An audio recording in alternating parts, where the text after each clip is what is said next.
warahmatullahi wabarakatuh.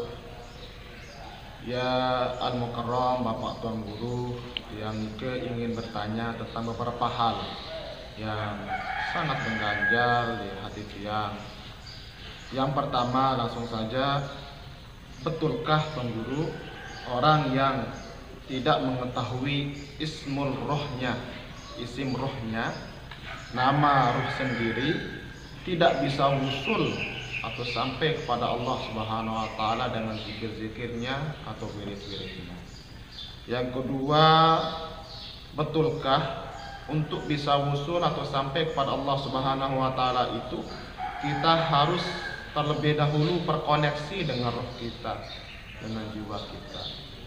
Yang ketiga adalah, betulkah ada seorang yang bisa membukakan dan mengetahui nama ruh dari setiap manusia? Niki yang perlu tiang tanyakan, soalnya sering dibahas oleh Ustaz atau Buya yang terkenal di YouTube, di Facebook gitu. Dan itu yang lagi viral di medsos pada hari ini, Bapak Tuan Guru, atau akhir-akhir ini. Yang terakhir yang mau tanyakan adalah tentang ibarat di dalam kitab Al-Jawahiru wal Jawahiru fi Bayani Aqaidil Akabir yang dikarang oleh Imam Asy'arani. Apa katanya? La yablughu ahadun darajal haqiqati hatta yashhada fihi alfu shadiqin bi annahu zindiqun. Tidak sampai seseorang itu ke derajat, ke tingkatan hakikat, hatta sampai yashhada fihi alfu shadiq, sampai dia dipersaksikan, diklaim oleh 1000 shadiq, orang yang jujur, orang ulama yang jujur, bi annahu zindiqun, bahwasanya seorang itu zindiq. Mohon penjelasannya nih Bapak Tuan Guru. Jazakallah ya Sidi atas penjelasan dan pencerahan pelungguh. Mohon maaf apabila ada salah dari kata-kata tiang selama yang bertanya niki. Mohon maaf sebesar-besarnya. Wallahul muwaffiq wal hadi ila sabilir rasyad. Assalamualaikum warahmatullahi wabarakatuh. Waalaikumsalam warahmatullahi wabarakatuh. Masya Allah, ini pertanyaannya banyak sekali dan cukup panjang. Hadisnya jelas, da' ma yaribuka ila ma la yaribuk. Hadis Rasul sallallahu alaihi wasallam sahih, di mana Nabi mengatakan, tinggalkan apa yang membingungkanmu, yang bikin kamu ragu-ragu, yang bikin kamu apaan ini, ya udah tinggalkan, gak harus gitu. Jadi maksud saya begini, saya tidak mengklaim benar atau tidak teori-teori itu. Allahu a'lam, karena ilmu Allah maha luas, apalagi berbicara tentang alam gaib ya. Dunia spiritual ini kan dunia yang dimana sangat-sangat abstrak. Butuh seseorang itu mencapai makam-makam tertentu untuk bisa menjangkau semua itu. Jadi dan sangat luas. Laut saja, alam laut itu banyak sekali keajaiban itu di laut. Apalagi ini di alam yang kita sebut dengan alam gaib, alam ruh, entah alam apa namanya. Allah sendiri tegaskan dalam Al-Quran, yas'alunaka 'anir ruh, qul ar-ruhu min amri rabbi. Ma utitu min ilmi illa qalilan. Ilmu yang sudah diberikan kepadamu tentang ruh itu sedikit. Dan maka terimalah yang sedikit itu, jangan paksakan diri mengetahui yang banyak gitu. Apalagi yang detail. Tadi dikatakan seseorang harus tahu nama ruhnya, harus terkoneksi dengan ruhnya, baru dia bisa mencapai suatu makam usul, dapat sampai kepada Allah. Ya semua itu pembahasan-pembahasan di tingkatnya sendiri, ada ranahnya. Tapi qad 'alima kullu unasin mashrabahum, setiap orang punya jalannya. Jangan ketika orang memiliki pengalaman spiritual tertentu dia memaksakan kepada yang lain, sehingga yang lain dikatakan keliru, salah dan lain sebagainya. Semua punya masyrab, semua punya gaya bersuluknya sendiri-sendiri. Semua punya jalan spiritualnya masing-masing dan tujuannya sama. Semua ini mari kita hargai.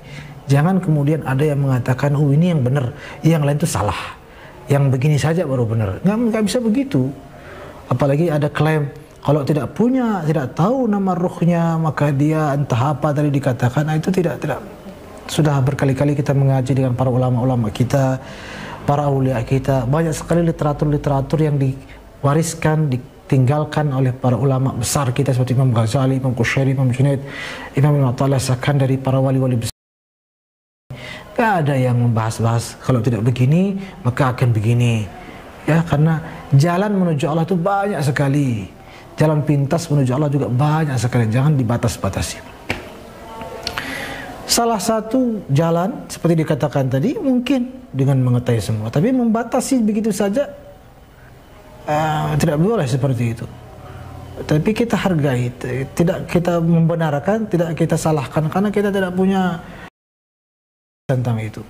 Tapi yang kita tegaskan, apa yang engkau ragukan tinggalkan, kata Nabi. Kan kamu ragu ya tinggalkan. Jadi tidak usah percaya, tidak usah apa, atas dasar apa, karena tidak ada dasar ilmu yang cukup mumpuni untuk membenarkannya. Juga dikatakan di akhir pertanyaan, jika orang tidak dituduh zindiq oleh sekian orang-orang hebat, maka jangan harap dia bisa sudah sampai. Ya, itu mungkin juga sebagai salah satu jalan berdasarkan pengalaman sebagian orang, tapi kan tidak bisa dipatok. Kalau seseorang itu tidak dituduh zindiq, maka dia bukan orang baik gitu. Ya, tidak bisa dibatasi demikian. Tidak bisa dibatasi. Mungkin itu salah satu cara Allah meningkatkan makam seseorang dengan diuji. Misalnya orang diberi kesusahan. Sebenarnya Allah memberikan kesusahan itu supaya dia sabar. Dengan sabar itu kan ditinggikan derajatnya. Itu salah satu. Salah satu masalah kesusahan yang menimpa bisa jadi seperti itu, dituduh macam-macam oleh masyarakat sekitarnya. Bisa jadi itu salah satu. Apabila dia bersabar, dia menerima, ditinggikanlah derajatnya dengan sebab kesabarannya. Tapi kita bilang hanya dengan dituduh oleh ribuan ulama bahwa dia itu zindiq, baru dia itu waliullah, ya nggak bisa seperti itu. Tidak boleh kita membatasi kemahaluasannya rahmat Allah. Masa rahmat Allah jalurnya itu saja, kan itu maksudnya. Masa rahmat Allah kepada hamba jalurnya dengan terkoneksi entah apa tadi katanya ruh, kemudian isim ruh, dan kita mengetahui ruh dan lain sebagainya. Mungkin salah satu dari sekian banyak jalan, mungkin iya. Satu-satunya jalan tidak boleh. Itu namanya membatasi sesuatu yang luas, sesuatu yang tak terbatas, jangan dibatas-batasi. Rahmat Allah tak terbatas. Cara Allah meninggikan hambanya, memuliakan hambanya, cara Allah tidak terbatas. Maka yu'til hikmata man yasha, kata Allah. Allah memberikan hikmah kepada siapa yang dia kehendaki. Kalau sudah siapa yang dia kehendaki, terserah Allah. Allah nggak mengatakan Allah memberi hikmah kepada yang tahu isim ruhnya, nama ruhnya. Allah beri hikmah kepada orang yang dituduh apa. Kan nggak gitu ayatnya. Man yasha, dzalika fadlullah yu'tihi man yasha, dalam ayat lain. Allah berikan karunia kepada siapa yang dia kehendaki. Ya, dia kehendaki, terserah. Dia tahu nama ruhnya, nggak tahu nama ruhnya, terserah Allah. Karena itu ya kita hanya bisa berikhtiar, berusaha, menghargai semua usaha, dan sama-sama saling mendukung dan saling mendoakan, saling berprasangka baik, dan tawadu. Namanya tasawuf itu akhlak, merendahkan diri, menganggap diri paling hina di depan banyak orang dan orang lain lebih baik dari kita. Kan itu tasawuf. Kalau orang masuk ke jalan tasawuf tapi yang terjadi terbalik, dia menganggap dirinya paling hebat, paling usul, jalannya paling benar, paling pintas, yang lain itu kan kebalik. Ya, tujuan yang sesungguhnya belajar ilmu tasawuf malah dia dapat terbalik gitu, malah dia jadinya menyombongkan diri dan lain-lain. Kan nihil berarti nilai tasawuf yang dia peroleh. Mudah-mudahan dapat dipahami. Mohon maaf jika terlalu panjang karena pertanyaan juga cukup panjang tadi, jadi saya tidak mau kalah panjangnya. Mudah-mudahan dapat dipahami. Sekali lagi saya tutup dan saya pertegas, Nabi katakan da'ma yaribuk ila ma la yaribuk. Tinggalkan apa yang kamu ragukan, yang bikin kamu bingung, resah. Fokuslah, carilah jalan yang jelas dan meyakinkanmu dan tidak ada debu di situ, betul-betul kita nyaman menempuhnya. Wallahu a'lam bishawab.